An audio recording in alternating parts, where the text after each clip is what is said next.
Comment fidéliser son équipe en MLM, c'est ce qu'on va voir dans cette vidéo. Durant toutes ces années, j'ai dû réunir peut-être plus de 1700 personnes dans mes équipes. J'ai eu à gérer du monde en même temps et je peux vous dire comment fidéliser son équipe parce que j'ai fait des erreurs que aujourd'hui je vais vous donner. Voilà, c'est des erreurs involontaires de ma part et il y a des choses volontaires que j'ai mis en place dans l'équipe qui m'ont permis de fidéliser mon équipe aussi et c'est ce qu'on va voir dans cette vidéo. La première chose, c'est de faire des sorties en équipe.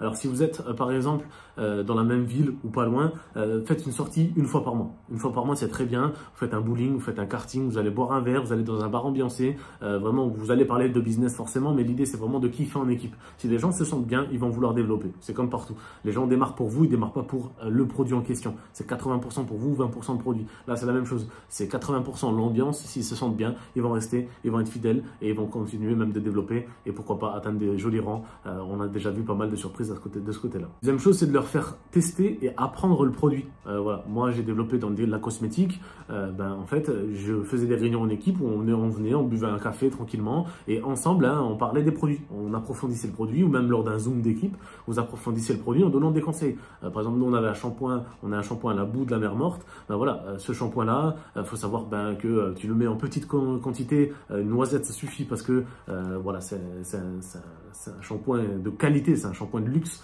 Donc forcément, t'en mets un petit peu, ça suffit. Et voilà. Et du coup, ça leur permet d'avoir des routines. Tu vois, ne pas mettre ce shampoing-là si tu viens de faire une couleur dans les cheveux. Vous voyez ce que je veux dire? Donc, c'est des petits conseils qui vont leur faire apprendre des compétences, des connaissances sur le produit. Et du coup, ils seront contents, ils auront envie de développer. Et puis, voilà, ils vont rester fidèles parce que derrière, ils apprennent des choses. Quand quelqu'un apprend quelque chose, il reste. La troisième chose, c'est de déléguer des tâches. Et ça a été ma plus grosse erreur dans le MLM, c'est de tout faire. Présentation, inscription, formation, démarrage, j'ai tout fait. Je me demande comment j'avais cette énergie à l'époque. D'ailleurs, ça m'a bouffé énormément d'énergie sur mon chemin de tout faire. Et en fait, c'est important de déléguer. Tu vois, par exemple, si tu fais une présentation sur Zoom, au début, tu peux très bien prendre un hôte. Un hôte, c'est quelqu'un qui va accueillir les gens dans la salle, qui va leur souhaiter la bienvenue, qui va leur dire de mettre le nom de leur ville, par exemple, en commentaire, voilà, qui apporte un petit peu le truc et qui va introduire ceux qui vont faire la présentation. Tu vois, ne le fais pas toi-même. Voilà, délègue-le. Et en plus, quand les gens vont avoir ce sentiment d'implication dans le projet, dans le business, dans la mission, tu vois, ils sont impliqués parce qu'ils sont là, ils participent, et du coup, en fait, ils restent. Toi, tu te dis, bon, je fais mieux qu'eux, alors du coup, je vais préférer le faire moi, mais non, au contraire, fais-les monter en compétences, délègue, et tu verras, ça, c'est la meilleure chose qui puisse t'arriver.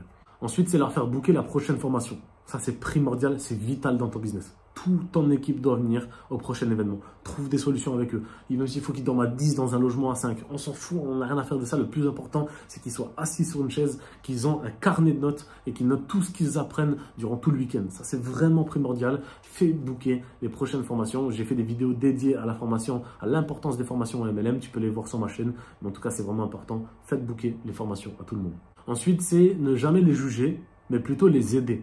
Alors, ça peut paraître bizarre que je dise ça, ça peut paraître logique pour certains, pour certaines, mais j'ai vu des gens critiquer leurs équipes au point où les gens quittaient pour les personnes. Ça m'est arrivé plus d'une fois de voir ça.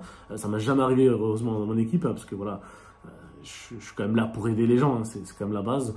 Mais il y en a même qui voulaient les aider, mais avec les mauvais mots. Donc employer les bons mots, ne pas juger, écouter, être à l'écoute de son équipe et leur apporter des solutions. Ça, c'est vraiment très important.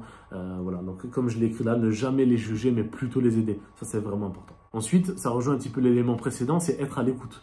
Voilà, écouter les blessures des gens, écouter les problématiques des gens. Voilà, c'est vrai que toi tu te dis mais moi je veux développer un business, je veux pas faire du social. Le problème là-dedans, c'est que c'est du marketing relationnel. Tu es obligé de faire de la relation, tu es obligé de créer des liens, tu es obligé d'apprendre à connaître les personnes, leur apporter des solutions, etc.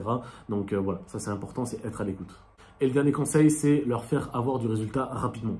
Voilà, même s'ils ne maîtrisent pas le business, même s'ils ne connaissent pas le plan de rémunération, on s'en fout. Si tu leur fais avoir des résultats rapidement, tu vas les fidéliser parce qu'ils vont rapidement partager une expérience, ils vont rapidement du coup avoir plus de rendez-vous, ils vont rapidement inspirer plus de monde, etc. etc. Et c'est un cercle positif tout simplement. Donc faites-les avoir du résultat rapidement, faites-les passer à l'action immédiatement. Ça, c'est la base. Et si tu veux savoir comment développer ton MLM sur les réseaux sociaux, je t'ai sorti une formation qui s'appelle comment devenir expert des réseaux sociaux en MLM. Je te partage 15 ans d'expérience sur les réseaux, je te partage 7 ans de MLM et dedans, tu as tout de A à Z pour développer ton MLM sur les réseaux sociaux. Et potentiellement aussi comment devenir expert en invitation en MLM. C'est dans la description de cette vidéo. Je te dis à très bientôt pour une prochaine vidéo. Ciao, ciao.